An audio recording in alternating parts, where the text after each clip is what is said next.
Hey friends, it's your boy SVH coming at you with today's bowl of Saki by Hazrat Inayat for September the 7th. One virtue is more powerful than 1,000 vices. One virtue is more powerful than 1,000 vices. There's a lot of good commentary by Murshid on this one, so I'm going to share a little bit of that and just give a little of my own thought. But there's some supplementary papers from the Metaphysics volume by Hazrat Inayat. This particular section was unpublished, but he said, "He who is afraid of vice is subject to vice. He who is addicted to vice is its captive. He who acquaints himself with vice is the pupil of vice. He who learns his lesson from vice, who passes through it and rises above it, is master and conqueror." So, if you look at these particular concepts as they're laid out, when we think about a vice is something that you use to maybe bring comfort or to temporarily take you away from something or to give you an escape. It's typically used as a form of escapism, something that we do to escape reality or to escape the moment or to escape responsibility for something. It can go a lot of different ways, but a lot of times a vice is something of that nature that's used as a release, escape, or something of that nature. Sometimes you can look at alcohol. Well, mostly you can look at alcohol as a vice. Smoking is a vice, all those kinds of things. Some people use religion as a vice, right? Because that replaces a void for them, and then it becomes a thing where that religion and the upholdment of that religion becomes almost a vice, something that becomes an addiction, an addictive quality.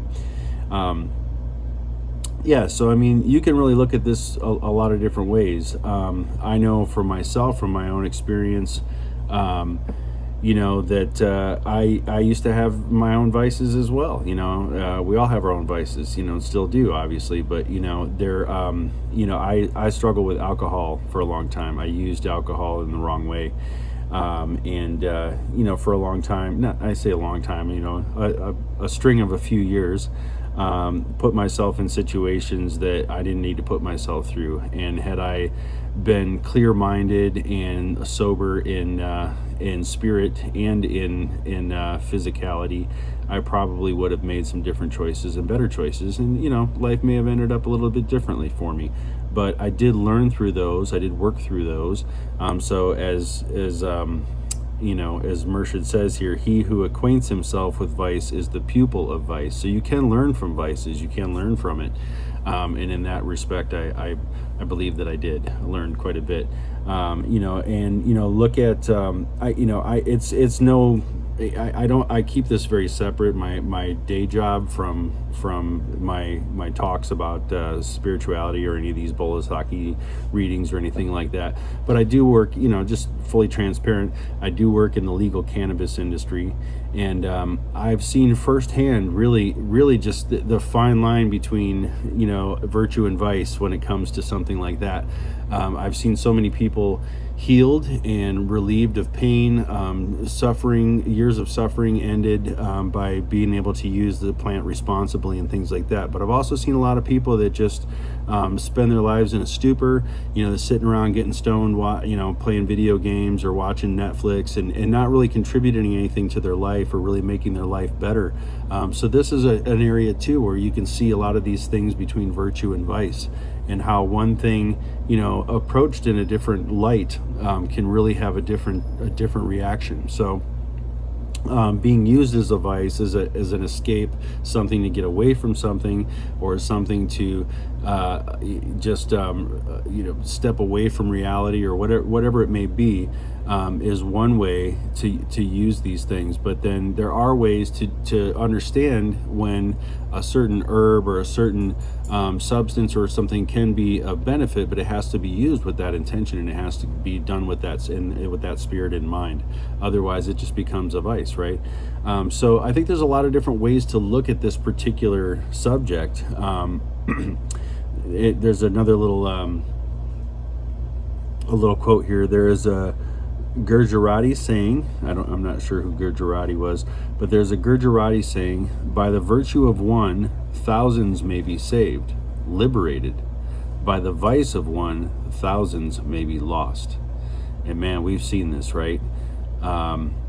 When someone really goes on a limb to try something new, so maybe some sort of a new remedy or a new healing modality or something, and it takes hold and it really has an impact and it really can change a lot of lives, that's a real virtuous thing.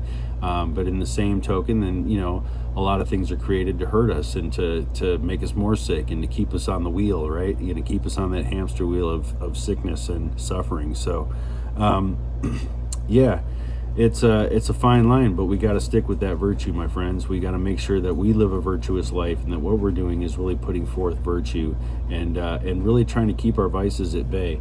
And we learn from them. We have to learn from them. And once you learn from them and learn to move through them and past them and get beyond them to where they no longer have a hold on you, that's when you really become free, and that's when things really become an enlightening experience through having gone through that, right? So even if you're in a situation right now where you're crippled by a vice, if you're in a spot right now where you're gripped by alcohol or cigarettes or whatever it may be, whatever drug or thing might have a hold on you, and you really want to let go of it, just think of the virtue that you can feel in life, and how you want to live a virtuous life, and focus on that.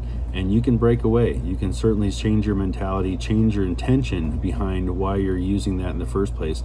And to be honest, from my own experience, again, just acknowledging that, hey, I'm using this for the wrong reasons, or I'm involved in this for the wrong reasons, or this has become a vice and it's something that I have to depend on and I don't want to be dependent on anything, then you can really make that change because you've acknowledged it in your mind, and then all it takes is shifting your perception, and then that changes your reality. So I really hope this was helpful for you. I think it's a great one.